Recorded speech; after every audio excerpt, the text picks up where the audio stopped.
हमने पिछले वीडियो में बात की कि प्रिवेसी असेसमेंट्स क्या होती हैं और चारों किस्म की प्रिवेसी असेसमेंट्स की बेसिक्स पे बात की। आइए आज हम बात करें कि प्रिवेसी इम्पैक्ट असेसमेंट क्या होती है, उसके क्या ऑब्जेक्टिव्स हैं और क्या स्कोप है, क्यों हमें प्रिवेसी इम्पैक्ट असेसमेंट करनी चाहिए। मेरे यूट्यूब चैनल पे आपका स्वागत है, जिसपे आप रोज डेटा प्रिवेसी पे नया कंटेंट देखते हैं। और जैसा आपकी मैंने कहा, आज हम बात करेंगे प्रिवेसी इम्पैक्ट असेसमेंट की ऑब्जेक्टिव्स के बारे में। प्रिवेसी इम्पैक्ट असेसमेंट क्या है?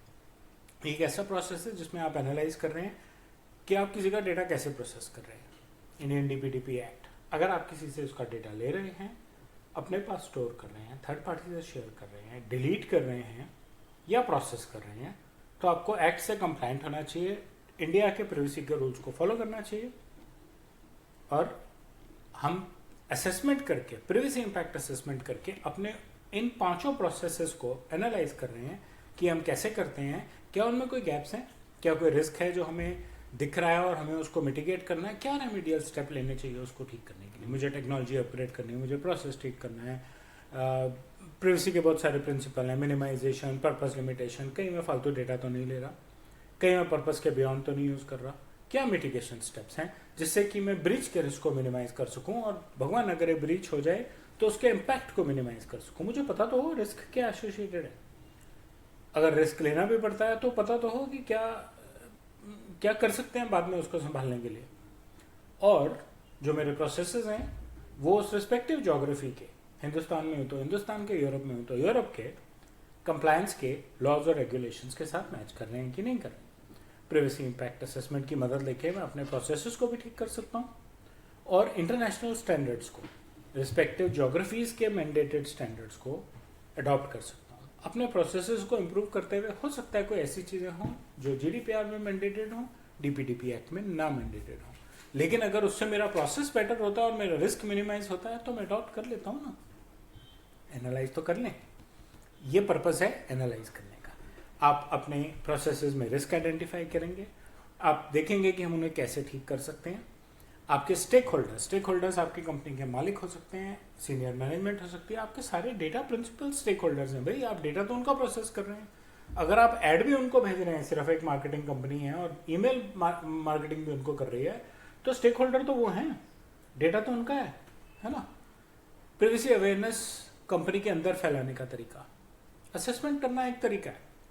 क्यों है कंपनी के अंदर असेसमेंट करने से फैलाने का तरीका?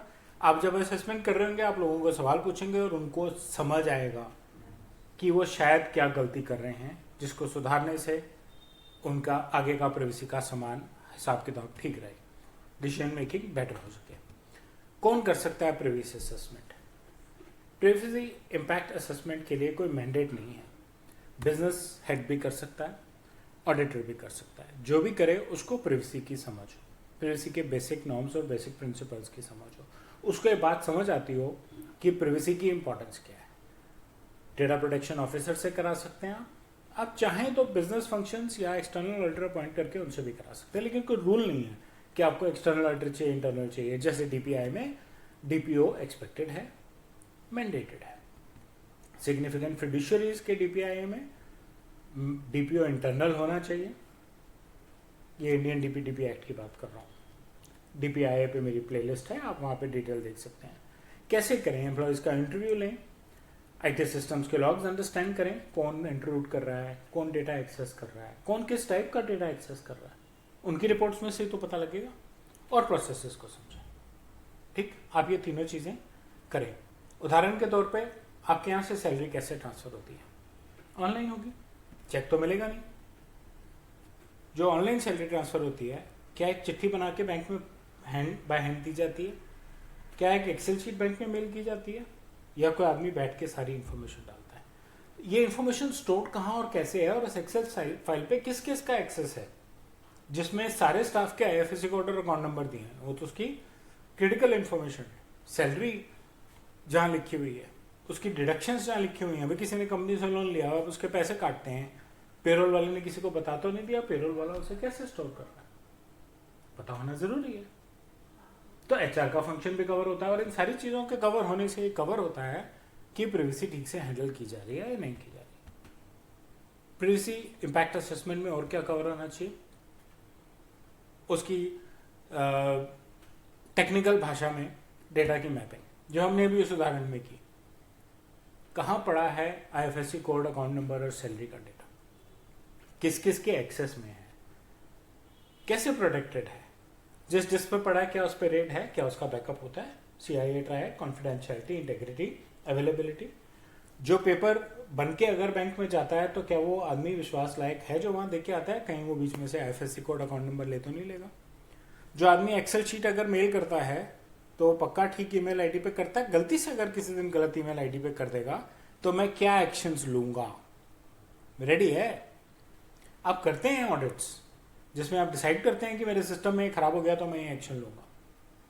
हर प्रोजेक्ट से पहले प्लान करते हैं, प्रिवेसी के केस में आप उसको प्रिवेसी के एंगल से प्लान कर रहे हैं, डेटा के फ्लो को देख रहे हैं, रिस्क असेसमेंट कर रहे हैं। आप देख रहे हैं कि जो मेरा डेटा है वो कहीं गलत चला जाए तो मिसयूज ना हो जाए, वो ब्रीच ना हो जाए, कोई पढ़ ना ले, कोई मिसयूज ना कर ले। अगर करने की कोशिश करता है, जैसे मैंने आपसे अभी पहले भी बोला कि वो अगर ईमेल गलती से गलत ईमेल आईडी पे भेज देता है तो मिटिगेशन प्लान क्या है। सर्टिफिकेशन एग्जाम में क्वेश्चन भी आता है कि आपका मिटिगेशन प्लान क्या है, आप क्या करेंगे अगर किसी ने सेंसिटिव इन्फॉर्मेशन की ईमेल गलत जगह भेज दी। एक्चुअली तो उसे पासवर्ड प्रोटेक्टेड होना चाहिए और पासवर्ड का लॉजिक 1 to 1 शेयर्ड होना चाहिए, तो कहीं चली भी जाएगी तो खोल नहीं पाएगा। एनक्रिप्टेड भी होना चाहिए और एनक्रिप्शन की डिक्रिप्शन 1 to 1 होनी चाहिए। ठीक, बड़ी सिंपल सी चीज़ है। आप कैसे रिस्क को एड्रेस करेंगे और क्या मिटिगेशन प्लान्स होंगे हर प्रोजेक्ट के, हर प्रोसेस के, ये चेक करना PIA का काम है। मुझे उम्मीद है आपको मेरा कंटेंट अच्छा लगा होगा। अगर हाँ तो बेल आइकन दबा सकते हैं, लाइक आइकन दबा सकते हैं, अपना फीडबैक कमेंट सेक्शन में शेयर करें और अगर आपने अभी तक मेरे चैनल से सब्सक्राइब नहीं किया तो मेरे चैनल से सब्सक्राइब करें। धन्यवाद।